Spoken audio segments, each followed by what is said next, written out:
आमचा YouTube channel तयार करण्यामागचा उद्देश म्हणजे विद्यार्थ्यांचे शैक्षणिक उपक्रम त्यांच्या पालकाची माजी विद्यार्थ्यांपर्यंत पोहोचवणे असून विद्यार्थ्यांच्या साहित्य, कला, क्रीडा, सांस्कृतिक क्षेत्रातील सुप्त कलागुणांना वाव देणे आहे. परिवर्तनवादी महापुरुषाची जयंती, पुण्यतिथी व महापरिनिर्वाण दिनानिमित्त विद्यार्थ्यांमध्ये वक्तृत्व स्पर्धेचे आयोजन करून समाधीतपणा निर्माण करणे, विविध सांस्कृतिक कार्यक्रमाचे आयोजन करणे हाच आमचा उद्देश असेल.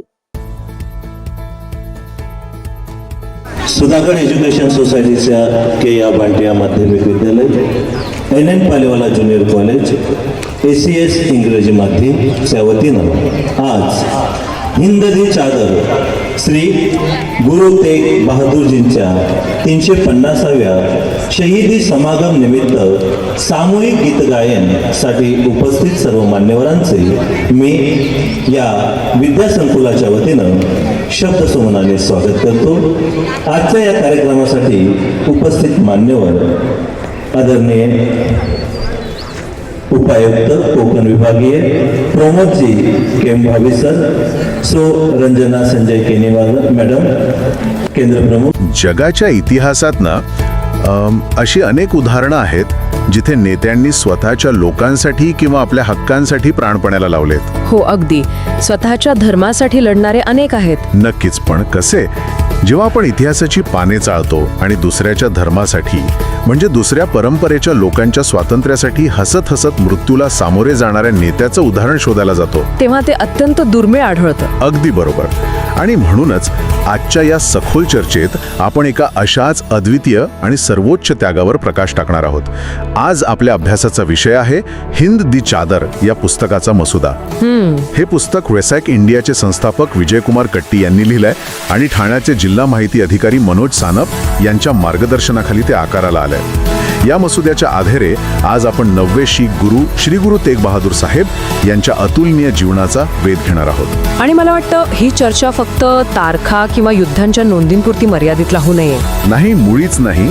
त्या पलीकडे जाऊन एका संपूर्ण देशासाठी चादर म्हणजे एक सुरक्षक ढाल बनण्याची जी भावना असते ना, ती आज आपण समजून घेणार आहोत. हा दृष्टिकोन खूप महत्वाचा आहे, कारण इतिहास हा केवळ घोकमपट्टी करण्यासाठी नसून त्यातून मानवी प्रवृत्ती आणि चारित्र्य समजून घ्यायचं असतं. या मसुद्यातून पुढे येणारी सर्वात लक्षवेधी गोष्ट म्हणजे ही केवळ भूतकाळातील एखादी कथा नाहीये. हा खऱ्या अर्थाने शांत ताकदीचा किंवा ज्याला आपण क्वायट पॉवर म्हणतो त्याचा एक सखोल अभ्यास आहे.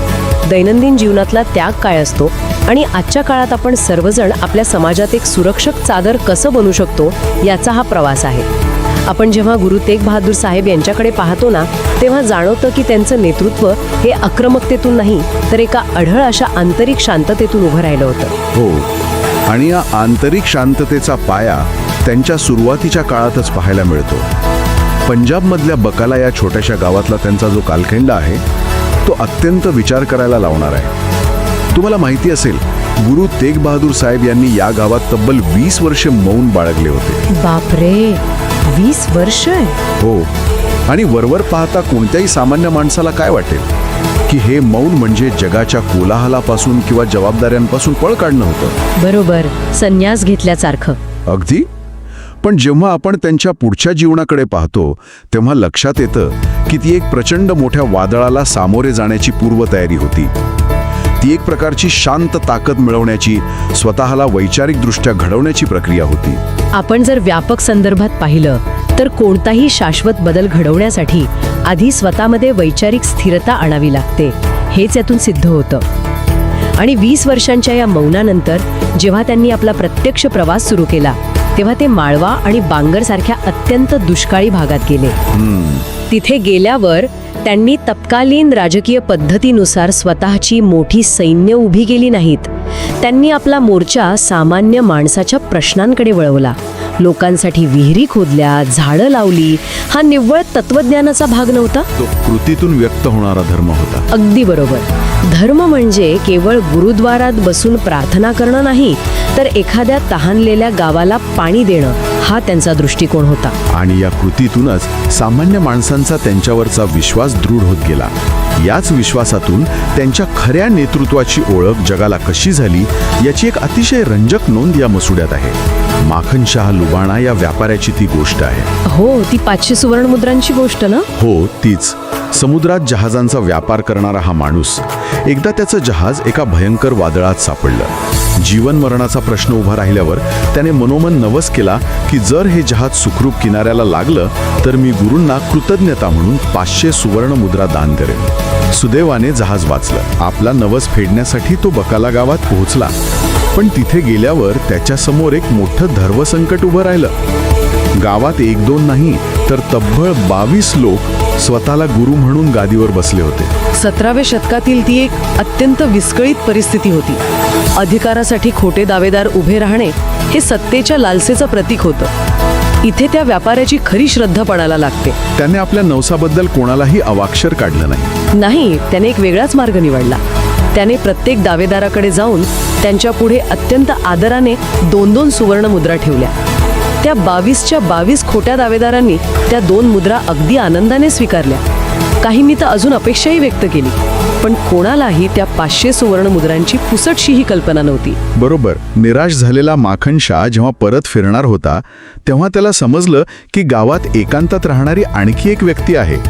तो तिथे गेला आणि त्याने शांतपणे 2 सुवर्णमुद्रा गुरु तेग बहादूर साहेब यांच्या पुढे ठेवल्या. आणि तिथेच खरी ओळख पटली. हो, गुरूंनी त्याच्याकडे पाहिलं आणि अत्यंत सहजतेने विचारलं, समुद्रात जहाज वादळात सापडल्यावर तर तू 500 सुवर्णमुद्रांचा नवस केला होताच, मग आता फक्त 2च का? हे ऐकताच त्या व्यापाऱ्याच्या भावनांचा बांध फुटला. तो तडक छतावर धावत गेला आणि त्याने संपूर्ण गावांना ओरडून सांगितलं, गुरु लादो रे, गुरु लादो रे. म्हणजे खरे गुरु सापडले. या घटनेचं विश्लेषण केलं तर एक सखोल अर्थ उलगडतो. खऱ्या नेतृत्वाची ओळख ही राज्याभिषेकातून किंवा तलवारीच्या जोरावर नाही तर एका सामान्य माणसाच्या विश्वासातून झाली.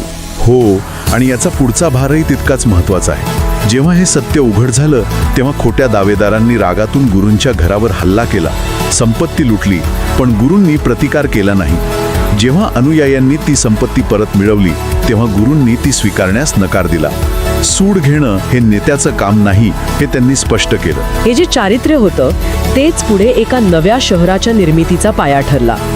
गुरूंनी पुढे चक्क नानकी हे शहर वसवले, ज्याला आज आपण आनंदपूर साहिब म्हणतो. विशेष म्हणजे त्यांनी कुणावर हल्ला करून ती जमीन बळकावली नाही. त्यांनी स्थानिक राणीकडून रीतसर पैसे देऊन ती जमीन विकत घेतली. तिथे कोणतीही लष्करी आक्रमकता नव्हती. नाही, एक शांततापूर्ण समाज बसवण्याचा तो प्रयत्न होता.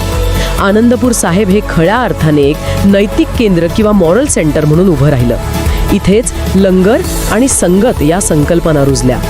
त्या काळात जाती धर्माच्या भिंती भक्कम असताना सर्व लोकांनी जमिनीवर एकत्र बसून जेवणं ही एक क्रांतिकारी कृती होती. हो, लंगर हे केवळ स्वयंपाकघर नव्हतं, ती एक समाजाची शाळा होती. अगदी. मसुद्यामध्ये पु ल देशपांडे यांच्या एका मानवतावादी दृष्टिकोनाचा खूप छान संदर्भ आहे.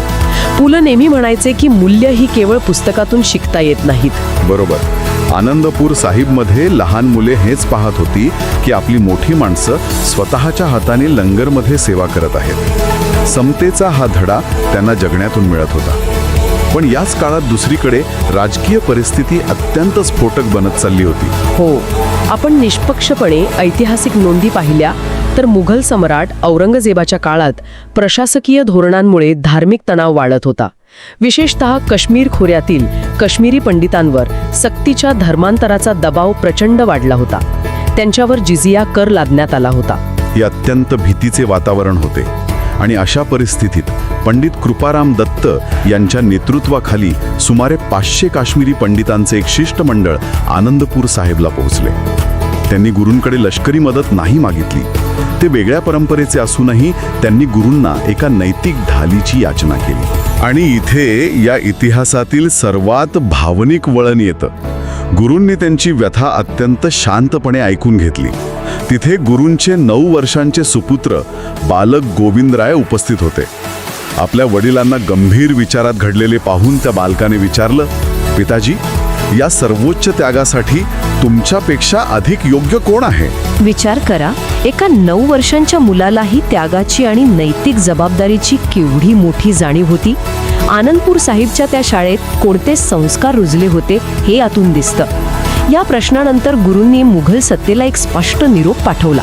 तो निरोप खूपच धाडसी होता. हो, जर तुम्ही आमच्या गुरूंचं धर्मांतर करू शकलात तर आम्ही सर्वजण तो धर्म स्वीकारू. एका नेत्याने दुसऱ्या धर्माच्या लोकांच्या विचार स्वातंत्र्यासाठी स्वतःचे प्राण पणाला लावले होते. सादर बनण्याचा हा निर्णय संपूर्ण मानवतेसाठी होता. यानंतर गुरुसाहेब दिल्लीकडे मार्गस्थ झाले. आग्रा येथे त्यांना अटक करण्यात आली आणि दिल्लीच्या चांदणी चौकातील कोतवालीमध्ये बंदी बनवण्यात आले. सत्ताधाऱ्यांना त्यांचा वैचारिक प्रभाव संपवायचा होता. यासाठी त्यांच्यावर अमानुष मानसिक दबाव आणला गेला. त्यांच्या 3 साथीदारांना त्यांच्या डोळ्यांदेखत अत्यंत क्रूरपणे मारण्यात आले. हे ऐतिहासिक तपशील वाचताना आजही मन सुन्न होतं. भाई मतीदास यांना करवतीने 2 तुकड्यां कापण्यात आले. भाई दयाला यांना उकळतं पाण्याच्या कढईत टाकण्यात आले आणि भाई सतीदास यांना कापूस गुंडाळून जिवंत जाळण्यात आले. बापरे. ही दृश्य पाहून कोणीही तडजोड स्वीकारली असती, पण या साथीदारांनी आपला संकल्प सोडला नाही आणि गुरुसाहेब हे सर्व शांतपणे अविचल राहून पाहत होते. मृत्यू समोर असतानाही आंतरिक शक्ती कशी शाबूत ठेवायची याचं हे ज्वलंत उदाहरण आहे. अखेर 11 नोव्हेंबर 1675 हा दिवस उजाडला. चांदणी चौकात हजारो लोकांच्या उपस्थितीत गुरुसाहेब यांचा शिरच्छेद करण्यात आला. पण या घटनेनंतर जे घडलं ते खऱ्या अर्थाने सामान्य माणसांच्या शौर्याचं प्रतीक आहे.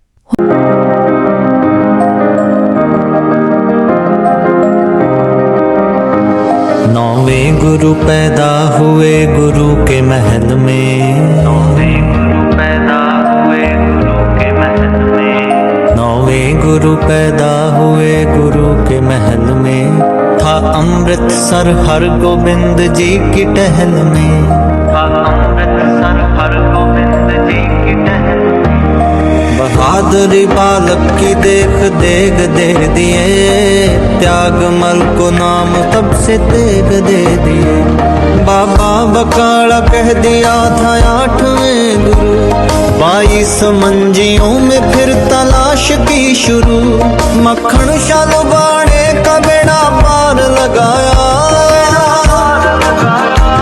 मक्खन शालुबाणे का बेड़ा पार लगाया, उसने गुरु लाधोरे ये लोगों को बताया,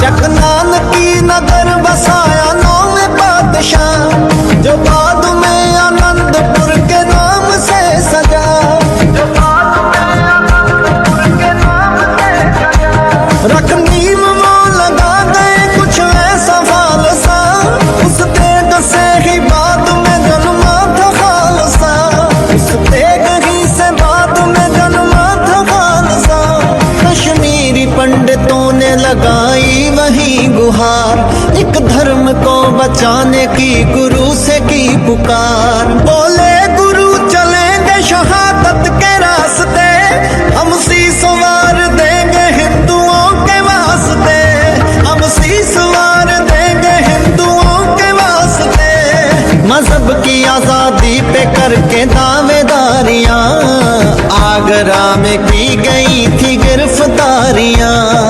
गिरफ्तारियां, फिर दिल्ली कोतवाली वो सदर में कैद थे, फिर दिल्ली कोतवाली वो सदर में कैद थे, हजारों लाखों लोग उस नदर में कैद थे, उस नूर ने तो दिल्ली को पुरनूर कर दिया, शहादतों ने चांदनी से चौक भर दिया, शहादतों ने चांदनी से चौक भर दिया, हुआ ना जुल्म अब तलक जो छल फरेब से, एक ऐसा पाप हो गया औरंगजेब से, एक मरहला शुरू जो पंजाब में हुआ, उस काम काम गंज रकाब में हुआ, गुरु के वास्ते तो सारा कुछ लुटा दिया, बड़जारा लखी शाह ने अपना घर जला दिया, गुरु ने देखिए जिथे जहां से बल दिए, जैता जी शीस लेके उसी ओर चल दिए, उसी ओर चल दिए, 9 साल के गोविंद से करार किए थे, आनंदपुर में पहुंच संस्कार किए थे, औरों के लिए जो गुरु शहीद हो गए, फिर हर मजहब के लोग ही मुरीद हो गए, जो धर्म की हिफाजतों में शीश दे गए, वो नफरतों को अमन की आशीष दे गए। नौवा महल्ला पढ़ के अपने गुर को सिमरिए, नौवा महल्ला पढ़ के अपने गुर को सिमरिए। नौ निध के लिए तेग बहादुर को सिमरिए।